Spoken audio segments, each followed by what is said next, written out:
അതായത് ജോലിയില്ലാതെ വീട്ടിലിരിക്കുന്ന വീട്ടമ്മമാർക്ക് ജോലി ചെയ്ത് പഠിക്കാനുള്ള അവസരമാണ് ഇതിലൂടെ ലഭിക്കുന്നത്. അവിടുത്തെ ഏറ്റവും വലിയ പ്രത്യേകത അവിടുത്തെ ഫീസ് സ്ട്രക്ചറാണ്. അതിനുശേഷം ക്ലാസ്സൊക്കെ സ്റ്റാർട്ട് ചെയ്ത് കഴിഞ്ഞ് പ്ലേസ്മെന്റ് വഴി ജോലി കിട്ടിയതിനു ശേഷം മാത്രം ബാലൻസ് എമൗണ്ട് അടച്ചാൽ മതി. എല്ലാവർക്കും അഫോർഡബിൾ ആയിട്ടുള്ള ഫീസ് സ്ട്രക്ചറാണ്. അവിടെ ഇന്റേൺഷിപ്പിന് കയറുന്നതിന് മുമ്പ് ഒരു മോക്ക് ഇന്റർവ്യൂ കണക്ട് ചെയ്യുന്നുണ്ട്.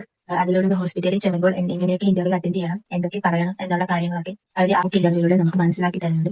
കുറച്ച് മടി ഉണ്ടായിരുന്നു ഓൺലൈൻ ക്ലാസ് അല്ലേ എന്തെങ്കിലുമൊക്കെ മനസ്സിലാകുമെന്നൊക്കെ ഉണ്ട്. പക്ഷേ ഓഫ്ലൈൻ ക്ലാസ് പോലെ തന്നെയാണ് ഓൺലൈൻ ക്ലാസ്സും മനസ്സിലായി. ടീച്ചേഴ്സ് ആണെങ്കിലും നല്ല രീതിയിലുള്ള സപ്പോർട്ടാണ്. ഹായ്, എന്റെ പേര് ശ്രേയ. ഞാൻ ഡിപ്ലോമ ഇൻ ഹോസ്പിറ്റൽ അഡ്മിനിസ്ട്രേഷൻ കോഴ്സാണ് പഠിച്ചത്. ഞാനിപ്പോൾ 3 മന്ത് ഇന്റേൺഷിപ്പ് ചെയ്യുകയാണ്. വീടിന്റെ അടുത്തുള്ള ഒരു ഹോസ്പിറ്റലിൽ തന്നെയാണ് ഞാനിപ്പോൾ ഇന്റേൺഷിപ്പ് ചെയ്യുന്നത്. ഇഗ്നൈറ്റ് അക്കാഡമിയെ കുറിച്ച് അറിയുന്നത് എന്റെ ഒരു ഫ്രണ്ട് വഴിയാണ്. ആദ്യമൊക്കെ കുറച്ച് മടിയുണ്ടായിരുന്നു, ഓൺലൈൻ ക്ലാസ് അല്ലേ എന്തെങ്കിലുമൊക്കെ മനസ്സിലാകുമെന്നൊക്കെ ഓർത്ത്. പക്ഷേ ഓഫ്ലൈൻ ക്ലാസ് പോലെ തന്നെയാണ് ഓൺലൈൻ ക്ലാസ്സും മനസ്സിലായി. ടീച്ചേഴ്സ് ആണെങ്കിലും നല്ല രീതിയിലുള്ള സപ്പോർട്ടാണ്. എന്തെങ്കിലുമൊക്കെ ഡൗട്ട് ചോദിക്കുകയാണെങ്കിൽ അവരത് പറഞ്ഞു തന്നു അത് ക്ലിയർ ആക്കി തന്നതിന് ശേഷം മാത്രമാണ് അവർ നെക്സ്റ്റ് ടോപ്പിക്കിലേക്ക് പോകത്തുള്ളൂ. നല്ല ജോലിയാണ്. അവിടുത്തെ ഏറ്റവും വലിയ പ്രത്യേകത അവിടുത്തെ ഫീസ് സ്ട്രക്ചറാണ്. അതിനുശേഷം ക്ലാസ്സൊക്കെ സ്റ്റാർട്ട് ചെയ്ത് കഴിഞ്ഞ് പ്ലേസ്മെന്റ് വഴി ജോലി കിട്ടിയതിനു ശേഷം മാത്രം ബാലൻസ് എമൗണ്ട് അടച്ചാൽ മതി. എല്ലാവർക്കും അഫോർഡബിൾ ആയിട്ടുള്ള ഫീസ് സ്ട്രക്ചറാണ് അവിടുത്തേത്. പിന്നെ അവിടുത്തെ ക്ലാസ്സിന്റെ കാര്യം, ലൈവ് സെക്ഷനും ഉണ്ട്, റെക്കോർഡ് സെക്ഷനും ഉണ്ട്.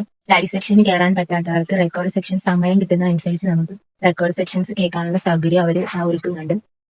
അതുപോലെ തന്നെ ഇന്റേൺഷിപ്പിന് കയറുന്നതിന് മുമ്പ് ഒരു മോക്ക് ഇന്റർവ്യൂ കണ്ടക്ട് ചെയ്യുന്നുണ്ട്. അതിലൂടെ ഹോസ്പിറ്റലിൽ ചെല്ലുമ്പോൾ എങ്ങനെയൊക്കെ ഇന്റർവ്യൂ അറ്റൻഡ് ചെയ്യണം, എന്തൊക്കെ പറയണം എന്നുള്ള കാര്യങ്ങളൊക്കെ അവർ ആ മോക്ക് ഇന്റർവ്യൂയിലൂടെ നമുക്ക് മനസ്സിലാക്കി തരുന്നുണ്ട്. അത് വളരെ ഉപകാരപ്രദവുമാണ്. ഇഗ്നൈറ്റ് അക്കാഡമി പല ജോലി അവസരങ്ങളും പ്രൊവൈഡ് ചെയ്യുന്നുണ്ട്. പഠിച്ചുകൊണ്ട് തന്നെ ആ അക്കാഡമിയിൽ ജോലി ചെയ്യാനുള്ള അവസരവും അവർ പ്രൊവൈഡ് ചെയ്യുന്നുണ്ട്. അതായത് ജോലിയില്ലാതെ വീട്ടിലിരിക്കുന്ന വീട്ടമ്മമാർക്ക് ജോലി ചെയ്ത് പഠിക്കാനുള്ള അവസരമാണ് ഇതിലൂടെ ലഭിക്കുന്നത്. So thank you ignite academy.